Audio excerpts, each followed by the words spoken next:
जय Hind and welcome back all cadets. मेरा नाम है अमित कुमार। आप देख रहे हैं Amit NCC tips YouTube channel. अगर आप A B and C certificate का एग्ज़ाम देने वाले हैं या उसकी तैयारी कर रहे हैं तो आपके लिए ये लाइव क्लास बहुत ही महत्वपूर्ण होने वाली है, क्योंकि इस क्लास में हम आपके लिए लेकर आए हैं ऐसे क्वेश्चंस जो A B and C certificate exam में बार बार पूछे जाते हैं। और कई स्टूडेंट्स ने हमें बताया है कि सर आपकी क्लास लेने से हमारे 90 से 95% अंक इसी क्लास से आए हैं। दोस्तों, आज की वीडियो में हम लेकर आए हैं आपके लिए 24 क्वेश्चंस जो आपके लिए बहुत ही महत्वपूर्ण होने वाले हैं। दोस्तों, सभी कैडेट्स लाइव जुड़ जाइए। जो कैडेट्स जुड़ चुके हैं वो चैट बॉक्स में हमें कमेंट करें। क्वेश्चन नंबर 1, आगे बढ़ते हैं। फुल फॉर्म लिखो। ये आर्म्ड फोर्स से आएगा, 10 नंबर का आएगा। इसमें 2 क्वेश्चन आएंगे। पहला ASC आर्मी सर्विस कोर, ये फुल फॉर्म लिखनी है आपको। ASC का क्या है? Army service corps. दूसरा AMC आर्मी मेडिकल कोर्स, क्या है? Army medical course. तीसरा AEC क्या है? Army educational course. चौथा है ADC आर्मी डेंटल कोर्प्स। पांचवा AOC आर्मी ऑर्डिनेंस कोर्प्स, क्या है? Army ordinance corpse. Question number 2, ये क्वेश्चन नंबर 2 भी आर्म्ड फोर्स में से आएगा। ये भी 5 नंबर का आएगा। ये 3 नंबर का आएगा और एक क्वेश्चन और आएगा इसमें 2 नंबर का। क्वेश्चन नंबर 2, एनसीसी मिलने वाले अवार्ड। एनसीसी में कौन कौन से अवार्ड मिलते हैं? तो दोस्तों, एनसीसी में कई अवार्ड मिलते हैं। एनसीसी में मिलने वाले अवार्डों के नाम, तो पहला है रक्षा मंत्री पदक, क्या है? रक्षा मंत्री पदक। दूसरा रक्षा मंत्री प्रशंसा पत्र। दूसरा रक्षा मंत्री प्रशंसा पत्र। तीसरा रक्षा सचिव प्रशंसा पत्र, क्या है? रक्षा सचिव प्रशंसा पत्र। चौथा महानिदेशक प्रशंसा पत्र। चौथा क्या है? महानिदेशक प्रशंसा पत्र। पांचवा राज्यपाल गोल्ड मेडल, राज्यपाल के द्वारा गोल्ड मेडल। छठा राज्यपाल द्वारा सिल्वर मेडल, राज्यपाल द्वारा सिल्वर मेडल। सातवां मुख्यमंत्री गोल्ड मेडल, ये भी मुख्यमंत्री गोल्ड मेडल। आठवां मुख्यमंत्री सिल्वर मेडल। ये सभी एनसीसी में मिलने वाले अवार्ड हैं। आगे बढ़ते हैं। क्वेश्चन नंबर 3, वर्तमान में भारत के CDS chief of defence staff कौन है? Chief of defence staff CDS, तो भारत में वर्तमान के CDS हैं जनरल बिपिन रावत। ये क्वेश्चन ऐसे भी आ सकता है, भारत के प्रथम CDS कौन है? भारत के प्रथम CDS, तो दोस्तों भारत के प्रथम CDS जनरल बिपिन रावत हैं। ये 3 क्वेश्चन आर्म्ड फोर्स में से आए हैं, तो ये 10 नंबर के थे। अब आगे चलते हैं। आगे map reading. Map reading 30 number की आएगी। इसमें क्वेश्चन आएंगे। तो पहला क्वेश्चन है 5 नंबर का, रिक्त स्थान भरो। इसमें रिक्त स्थान भरने के लिए आएंगे। तो पहला है सर्विस प्रोटेक्टर का आकार, रिक्त स्थान कितना होता है? तो सर्विस प्रोटेक्टर का आकार 6/2 इंच का होता है। कितना होता है? 6/2 इंच। क्वेश्चन नंबर 2, कब्र का बड़ा पत्थर रिक्त स्थान दिशा को संकेत करता है।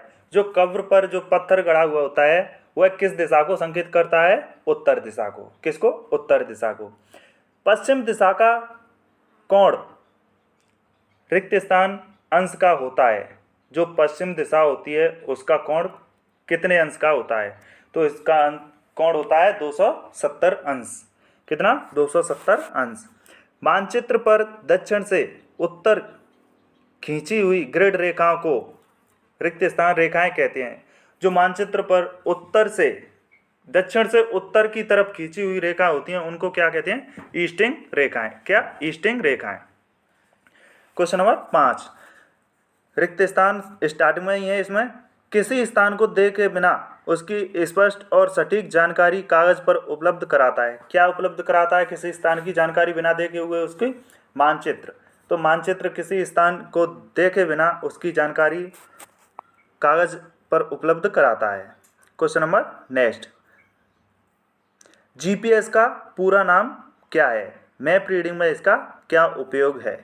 तो जीपीएस का पूरा नाम है ग्लोबल पोजिशनिंग सिस्टम। क्या है? Global positioning system. यह सैनिकों को मार्ग ढूंढने का सटीक प्रणाली है। सैनिकों को मार्ग ढूंढने की सटीक प्रणाली है। जीपीएस परिचालन प्रणाली में सामान्यतः 24 उपग्रहों का प्रयोग होता है। जीपीएस के प्रचालन में कितने उपग्रहों का प्रयोग होता है? 24 सैटेलाइटों का प्रयोग होता है, जो 12 घंटे में पृथ्वी की परिक्रमा करते हैं। इन्हीं उपग्रहों से भूमि, जल तथा वायु में रिसीवर के द्वारा जानकारी प्राप्त होती है। यह रिसीवर गाड़ियों, वायुयान, जल पोतों आदि में लगाए जाते हैं। कहाँ लगाए जाते हैं? गाड़ियों में लगाए जाते हैं, वायुयान में लगाए जाते हैं, जल पोतों में लगाए जाते हैं और अन्य स्थानों पर भी लगाए जाते हैं, जिससे जानकारी प्राप्त होती है। क्वेश्चन नंबर नेक्स्ट, मैप पर ऊंचाई दिखाने की कौन कौन सी विधि है? मैप पर ऊंचाई दिखाने की विधि। तो पहली है कंदूर विधि, कंदूर रेखाएं जो होती हैं, कंदूर विधि। दूसरी है चिन्हित ऊंचाई। तीसरी है त्रिभुज से। चौथी है बेंचमार्क। पांचवी है रेखा समूह से। ये सभी मानचित्र पर ऊंचाई दिखाती हैं। आगे बढ़ते हैं। क्वेश्चन नंबर 7, नाइट मार्च चार्ट बनाते समय किन बातों का ध्यान रखना चाहिए? नाइट मार्च चार्ट बनाते समय किन बातों का ध्यान रखना चाहिए? तो दोस्तों, नाइट मार्च चार्ट बनाते समय निम्न बातों का ध्यान रखना चाहिए। पहला है चार्ट कोरे कागज पर बनाया जाए। मोस्ट बात है वो है चार्ट को कोरे कागज पर बनाया जाए, क्योंकि अगर कागज कोरा नहीं होगा तो उस पर कोई भी बिंदु आ गया तो उसी से चार्ट खराब हो जाएगा। दूसरा है चार्ट में प्रदर्शित अंकों, चिन्हों आदि को बड़े अक्षरों में तथा मोटी दोहरी रेखाओं के आकार में बनाया जाए। जो चार्ट पर अंक, चिन्ह आदि बनाए जा रहे हैं उनको बड़े और मोटे अक्षरों में लिखा जाए। चार्ट बनाने में काली मुलायम पेंसिल का प्रयोग करें। चार्ट बनाने के लिए काली और मुलायम पेंसिल का प्रयोग करें, क्योंकि अगर चार्ट थोड़ा भी मिस्टेक होती है तो उसे पेंसिल को मिटा सकते हैं, पेंसिल को हटा सकते हैं। दूसरी, दूरी गज या मीटरों में लिखी होनी चाहिए। जो चार्ट पर दूरी लिखी होती है उसको गज या मीटरों में लिखी होनी चाहिए, या अधिक दूरी का है तो उसको किलोमीटर में भी लिखा जा सकता है। दिशा कोण सदैव चुंबकीय दिक्मान में अंकित करें। दिशा और कोण सदैव चुंबकीय दिक्मान में अंकित करें। कैसे? जैसे मानचित्र पर ऊपर की ओर उत्तर दिशा होती है, उसी प्रकार चार्ट पर भी ऊपर की ओर उत्तर दिशा को अंकित करें। पहुंचने का स्थान चार्ट के ऊपर तथा चलने का स्थान चार्ट के नीचे दिखलाया जावे। किसी स्थान पर जाना है तो उसको ऊपर तथा जहाँ से चलना स्टार्ट किया है उस स्थान को नीचे दिखलाया जावे।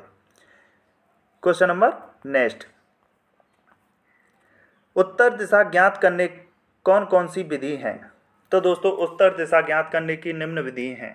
पहली घड़ी विधि, दूसरी तारों की विधि, तीसरी सूर्य विधि, चौथी ईदगाह, पांचवा मस्जिद, छठा कंपास, सातवां जीपीएस, आठवां मंदिर व कब्र। इन सभी विधियों से उत्तर दिशा ज्ञात की जा सकती है। क्वेश्चन नंबर नेक्स्ट, यह है field craft and battle craft. इसको एफसीबीसी भी कहा जाता है। यह 25 नंबर का आएगा। इसमें पहला क्वेश्चन है 5 नंबर का, कठिन लक्ष्य की पहचान का संकेत लिखो। कठिन लक्ष्य की पहचान का संकेत। तो पहला है संदर्भ बिंदु विधि द्वारा, सामान्य दिशा रेखा द्वारा, घड़ी की सुई द्वारा, डिग्री विधि द्वारा, और ये 4 पॉइंट हैं कठिन लक्ष्य की पहचान का संकेत बताने के। पहला कौन सा है? संदर्भ विधि। दूसरा सामान्य विधि। तीसरा घड़ी की सुई द्वारा। चौथा डिग्री विधि। क्वेश्चन नंबर नेक्स्ट, फायर के प्रकार लिखो। फायर, संकेंद्रित फायर, फैला हुआ फायर, फायर का क्षेत्र। संकेंद्रित फायर पहला, दूसरा फैला हुआ फायर, तीसरा फायर का क्षेत्र। और इसमें बस 3 ही पॉइंट हैं। आगे बढ़ते हैं क्वेश्चन नंबर 11, फायर नियंत्रण आदेशों के प्रकार। फायर नियंत्रण आदेशों के प्रकार, पहला है मौका मिलने पर फायर, दूसरा तैयारी से फायर, तीसरा ब्रीफ फायर। ये 3 फायर के प्रकार हैं। और एक है पूरा फायर। इसमें 4 प्रकार के फायर होते हैं। पहला है मौका मिलने का फायर, दूसरा तैयारी का फायर, तीसरा ब्रीफ फायर, चौथा पूरा fire. Question number next, platoon formation के कितने प्रकार होते हैं? प्लाटून फॉर्मेशन के 3 प्रकार होते हैं। कौन कौन से? 1 अप संरचना, 2 अप संरचना, 3 अप संरचना। ये प्लाटून फॉर्मेशन के प्रकार हैं। क्या है? प्लाटून फॉर्मेशन के प्रकार। Question number next, section battle drill के कितने चरण हैं? सेक्शन बैटल ड्रिल के कितने चरण हैं? तो इसके 4 चरण हैं। कौन कौन से?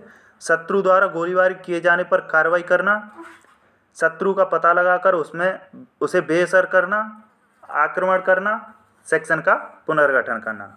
ये 4 सेक्शन बैटल ड्रिल के चरण हैं। आगे बढ़ते हैं क्वेश्चन नंबर 14, की रेंज विधि को वर्णन करो। की रेंज विधि है उसका वर्णन करो। तो इसमें किसी रोसी व्यक्ति वस्तु की सहायता से दूरी का पता लगाते हैं जिसकी दूरी पहले से ज्ञात होती है, जैसे टेलीफोन के खंभे, सड़क के पत्थर आदि, की रेंज विधि कहलाती है। की रेंज विधि किसे कहती है? इसमें किसी रोसी वस्तु की सहायता से दूरी का पता लगाते हैं जिसकी दूरी पहले से ज्ञात होती है, जैसे टेलीफोन के खंभे, सड़क के पत्थर आदि। इन पर दूरी लिखी होती है, ऐसे यहाँ से यहाँ तक 1 km, यहाँ से यहाँ तक 2 km। तो उसी के हिसाब से की रेंज विधि द्वारा दूरी का पता लगाया जाता है। क्वेश्चन नंबर 15, माइन लगाने वाले पार्टी के नाम लिखो। माइन्स लगाने वाली पार्टी के नाम लिखो। पहला है रेकी पार्टी, दूसरा सेटिंग आउट पार्टी, तीसरा mine laying party. Mine laying party में 2 हैं, एंटी पर्सनल पार्टी और एंटी टैंक पार्टी। ये 2 आती है माइन लेइंग पार्टी में। चौथा है मार्किंग पार्टी, पांचवा कैरिंग पार्टी। ये माइन्स लगाने वाली पार्टी के नाम हैं। क्या क्या नाम है? पहली है रेकी पार्टी, दूसरा सेटिंग पार्टी, तीसरा mine laying party. Mine laying party में 2 हैं, anti personal party, anti tank party. चौथा है मार्किंग पार्टी, पांचवा है कैरिंग पार्टी। आगे बढ़ते हैं क्वेश्चन नंबर 16, निम्नलिखित प्रश्नों के उत्तर लिखो। यह है introduction to infantry weapons and equipment. ये है इंट्रोडक्शन टू इन्फेंट्री वेपन्स। तो इसमें भारत का प्रथम एंटी टैंक मिसाइल। तो दोस्तों भारत का प्रथम एंटी टैंक मिसाइल कौन सा था? नाग। क्या है? नाग। दूसरा क्वेश्चन, भारत द्वारा प्रथम प्रक्षेपास्त्र का परीक्षण, जो भारत द्वारा प्रथम प्रक्षेपास्त्र है उसका परीक्षण किया गया था, उसका क्या नाम है? पृथ्वी। क्या है? पृथ्वी। भारत का प्रथम विमान वाहक पोत। तो दोस्तों भारत का ऐसा कौन सा विमान वाहक पोत है जो विमान को भी ले जा सकता है, तो उसका, और विमान वहाँ से उड़ान भी भर सकते हैं, तो उसका नाम है INS विक्रांत। क्या नाम है? INS विक्रांत। भारत में निर्मित प्रथम परमाणु पनडुब्बी। दोस्तों भारत में निर्मित प्रथम परमाणु पनडुब्बी कौन सी है? IRNS अरिहंत। क्या है? IRNS अरिहंत। भारत में निर्मित प्रथम पनडुब्बी, भारत की प्रथम पनडुब्बी कौन सी है? साल की। और भारत में निर्मित प्रथम परमाणु पनडुब्बी IRNS अरिहंत। ये 5 क्वेश्चन हो गए इंट्रोडक्शन टू इन्फेंट्री वेपन्स। आगे बढ़ते हैं क्वेश्चन नंबर 17। राइफल के मुख्य भागों के नाम लिखो। राइफल के मुख्य भागों के नाम लिखो। पहला है बट, दूसरा pistol grip, trigger guard, trigger, piston grip, breach block, foresight tip, injection slot. ये सभी राइफल के मुख्य भाग हैं। Question number next. दोस्तों आप ये video Amit NCC tips YouTube channel के माध्यम से देख रहे हैं। अगर हमारे यूट्यूब चैनल पर नए हैं तो चैनल को सब्सक्राइब करें तथा वीडियो को लाइक एंड शेयर करें।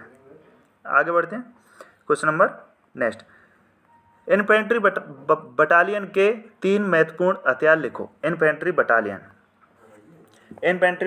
में महत्वपूर्ण हथियार कौन कौन से हैं? INS rifle, INSAS rifle, artillery, LMG, mortar, ये सभी इन्फेंट्री बटालियन के महत्वपूर्ण हथियार हैं। Question number 19। SLR राइफल को किस क्रम में खोलते हैं? SLR राइफल को किस क्रम में खोला जाता है?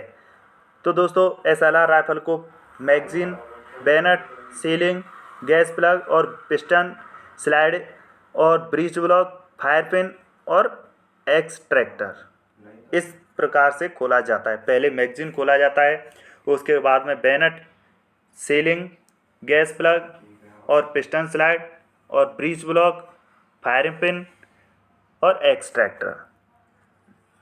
इसी प्रकार जो सामान पहले खोला जाता है उसी को पहले लगाया जाता है और जो बाद में खोला जाता है उसे बाद में लगाया जाता है। खोलने कसने की विधि इसी प्रकार है। Question number next. परमवीर चक्र से सम्मानित किए जाने वाले 5 सैनिकों के नाम लिखो। परमवीर चक्र से सम्मानित 5 सैनिक। तो पहला है मेजर सोमनाथ शर्मा, दूसरा मेजर धन सिंह थापा, तीसरा कैप्टन विक्रम बत्रा, चौथा लेफ्टिनेंट अरुण खेतपाल, पांचवा लेफ्टिनेंट मनोज कुमार पांडे, छठा राइफलमैन संजय कुमार, सातवां ग्रेनेडियर जोगिंदर सिंह। दोस्तों ये सभी परमवीर चक्र से सम्मानित सैनिक थे। Question number next. 1971 Bharat Pak युद्ध पर एक संक्षिप्त नोट लिखो। संक्षिप्त में नोट लिखना है। दोस्तों सन 1970 के स्वतंत्र चुनावों में पश्चिमी पाकिस्तान में भुट्टो की पार्टी तथा पूर्वी पाकिस्तान में शेख मुजीब की पार्टी विजय रही। मुजीब ने स्वतंत्र बांग्लादेश की घोषणा कर दी थी। पाकिस्तानी राष्ट्रपति ने पूर्वी पाकिस्तान में दमन चक्र चलाया।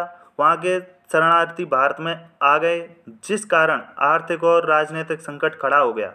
भारत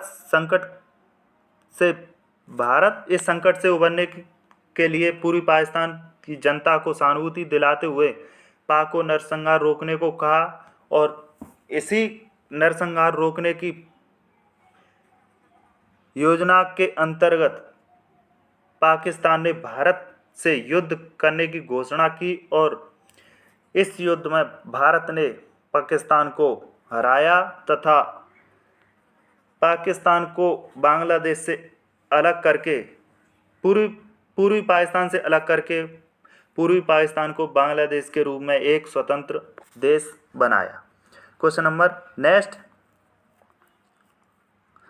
भारत के किन राज्यों की सीमा पाकिस्तान से लगती है? तो दोस्तों भारत के 4 राज्य हैं, उनकी सीमा पाकिस्तान से लगती है। पहला जम्मू कश्मीर, दूसरा पंजाब, तीसरा राजस्थान, चौथा गुजरात। इन 4 राज्यों की सीमा पाकिस्तान से लगती है। Question number next 23। 1857 के विद्रोह के असफलता के क्या कारण थे? दोस्तों 1857 की क्रांति हुई थी, उसके असफलता के क्या कारण थे?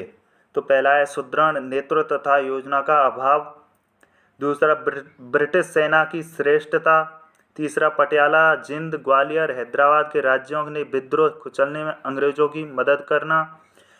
दोस्तों मेन कारण यही था, पटियाला, जिंद, ग्वालियर, हैदराबाद। इन राज्यों के राजाओं ने भारतीय विद्रोहियों का साथ ना देकर अंग्रेजी सेनाओं का साथ दिया था और भारतीय विद्रोहियों को इसमें कुचलने में भरपूर सहायता की थी अंग्रेजी सेनाओं की। जमींदार, साहूकार व बुद्धिजीवी इससे पृथक रहे। सीमित विस्तार के कारण नर्मदा के दक्षिण तक विद्रोह नहीं फैल सका, क्योंकि सीमित विस्तार था। विद्रोही सीमित जगह पर थे और दक्षिण में तथा उत्तर में बहुत कम विद्रोह था और यहाँ के राजाओं ने विद्रोहियों को कुचलने की भरपूर जिम्मेदारी ली थी, अंग्रेजी सेनाओं की मदद की थी। इसी कारण 1857 के विद्रोह असफल रहा था। आगे बढ़ते हैं क्वेश्चन नंबर नेक्स्ट। रक्षा सेवाओं में संचार के प्रकार क्या हैं? रक्षा सेवा दोस्तों, रक्षा सेवाओं में संचार के प्रकार: टोपो स्केटर, मोडेम, फैक्स, एलेक्स, computer, multimedia, satellite, internet, video phone, fibre optical संचार, सेल फोन आदि रक्षा सेवाओं में संचार के प्रकार हैं। दोस्तों, ये थी हमारी बहुत ही महत्वपूर्ण क्लास। ये क्लास आपको कैसी लगी हमें कमेंट करके ज़रूर बताएं। और हमने आपसे पिछली क्लास में प्रश्न पूछा था, ड्रिल कितने प्रकार की होती है? तो दोस्तों, ड्रिल 2 प्रकार की होती है। पहली है ओपन ड्रिल, दूसरी क्लोज ड्रिल। और आज का प्रश्न है, भारतीय कैबिनेट में रक्षा मंत्री कौन है? वर्तमान में भारतीय कैबिनेट में रक्षा मंत्री कौन है?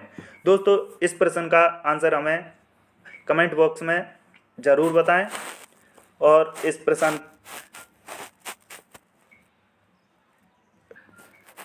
प्रश्न का जवाब हम अगली वीडियो में आपके लिए ज़रूर देंगे। Thank you. जय हिंद, जय एनसीसी।